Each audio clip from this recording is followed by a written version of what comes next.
कई जन्मों से बुला रही हूँ, कोई तो रिश्ता जरूर होगा। कई जन्मों से बुला रही हूँ, कोई तो रिश्ता जरूर होगा। नजरों से नजरें मिला न पाऊँ, मेरी ही नजर का कसूर होगा। नजरों से नजरें मिला न पाऊँ, मेरी नजर का कसूर होगा। कई जन्मों से बुला रही हूँ, कोई तो रिश्ता जरूर होगा। दोस्त पराया देख कर चलत चलत हंस हंस बतलाए, अपना याद न आवता जाका आदि न अंत। दोस्त पराया देख कर चलत चलत हंस हंस जाए, अपना याद न आवता जाका आदि न अंत। दूसरों के सरसों के समान छोटे से छिद्र को भी देख करके लोग तरह तरह की बातें बनाते हैं, निंदा करते हैं, उनके दोष का बखान करते हैं।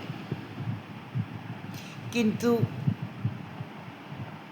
अपना दोष बेल के बराबर भारी छिद्र वाला भी हो,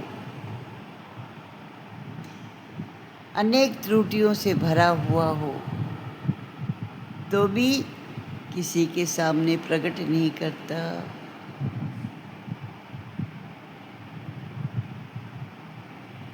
दूसरों के दोष को प्रचार प्रसार करना बड़ा अच्छा लगता है, और अपने दोषों को छिपाना में चतुरता बरतते हैं। क्या ये मानवता है? ईश्वर ने तुम्हें मनुष्य बनाया है, तुम्हारे हृदय के अंदर स्वयं परमात्मा बैठे हैं। कम से कम इन बुराइयों से तो तुम अपने आप को बचा सकते हो। थोड़ा सा आत्ममंथन करो तो तुम अपने आप को इन गंदी आदतों से दूर निकाल सकते हो।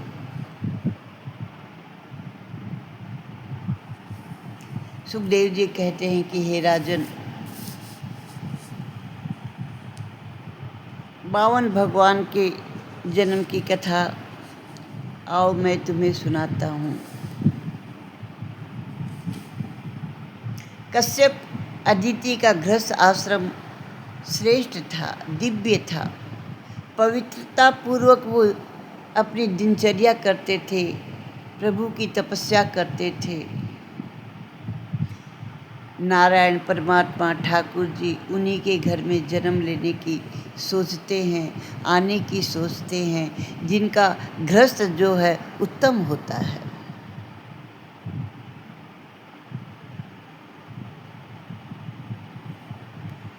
अगर कोई नारी अदिति बन करके पयोव्रत करे,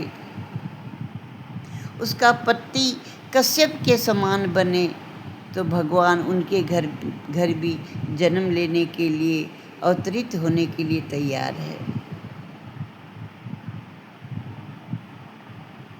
योगी ब्रह्म चिंतन के द्वारा प्रभुमय हो सकता है, तो पवित्र गृहस्थ प्रभु को पुत्र रूप में क्यों नहीं प्राप्त कर सकता?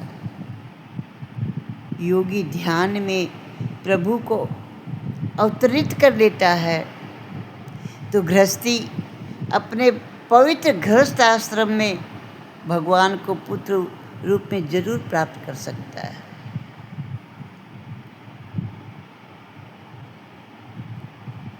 जगत कभी बिगड़ता नहीं है, मनुष्य की दृष्टि और बुद्धि बिगड़ जाती है। हम उसे सुधारेंगे तभी तो जगत सुधरेगा। किसी को भी भोग दृष्टि से न देखो, सबको भगवान की दृष्टि से, भगवत दृष्टि से देखो, तो दृष्टि जो है सुधर जाएगी। एक बार राजा जनक की सभा में मुनि अष्टावक्र जी पधारे। उनके 8 अंग टेढ़े मेढ़े देखकर लोग हंसने लगे। अष्टावक्र लोगों की हंसी पर हंसने लगे।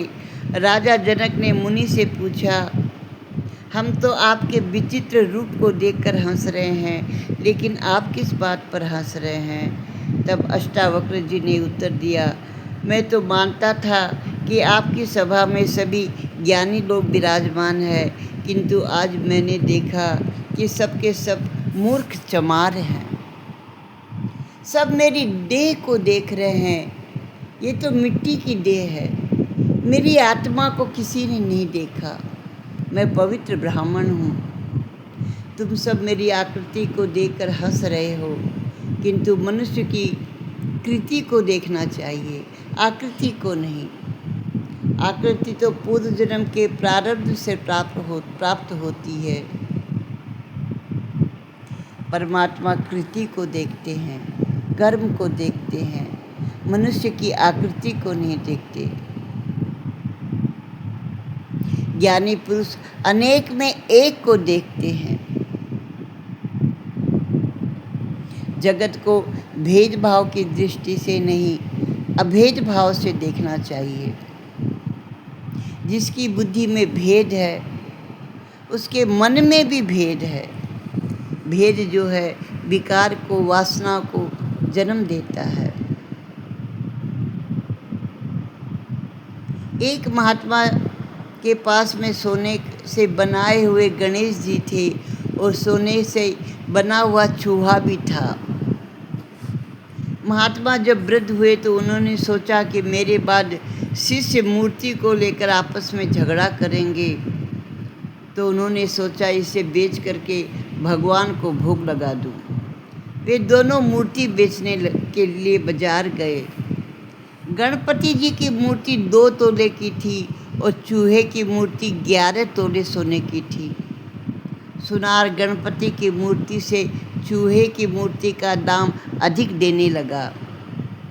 महात्मा ने आश्चर्य से पूछा, अरे भाई, गणपति तो देवता है, चूहा जो है वो तो जंतु है। तुम गणपति जी की मूर्ति का दाम कम क्यों दे रहे हो? सुनार ने कहा, कीमत तो मैंने सोने की लगाई है, देव या चूहे की नहीं। ज्ञानी पुरुष जो होते हैं ना, आकार पर ध्यान नहीं देते। वे तो सृष्टि को निर्विकार भाव से देखते हैं। आकार से विकार उत्पन्न होता है, गोरा काला जैसा भेद उत्पन्न होता है। जब तक भेद बुद्धि होती है तब तक विकार होता है। ब्रह्माकार दृष्टि और वृत्ति प्राप्त होने पर परमात्मा मिल जाते हैं। सभी में एक ही वस्तु है, एक में से अनेक बने हैं। स्वप्न अवस्था की भांति जागृत अवस्था में भी एक से अनेक होते हैं। सभी के मूल में एक ही है, वो परमात्मा, वही सर्वत्र ही है। मन में जिस वस्तु का बार बार चिंतन किया जाता है, उसी का आकार मन में स्थिर हो जाता है। व्यापारी का मन द्रव्य में स्थिर रहता है, तो वह सपने में भी रुपये को ही देखता है। उसी प्रकार भक्त की चित्तवृत्ति भगवताकार बन जाती है। एक ही स्वरूप का बार बार ध्यान करता है, चिंतन करता है, तो स्वप्न में भी उसे भगवान के दर्शन होते हैं।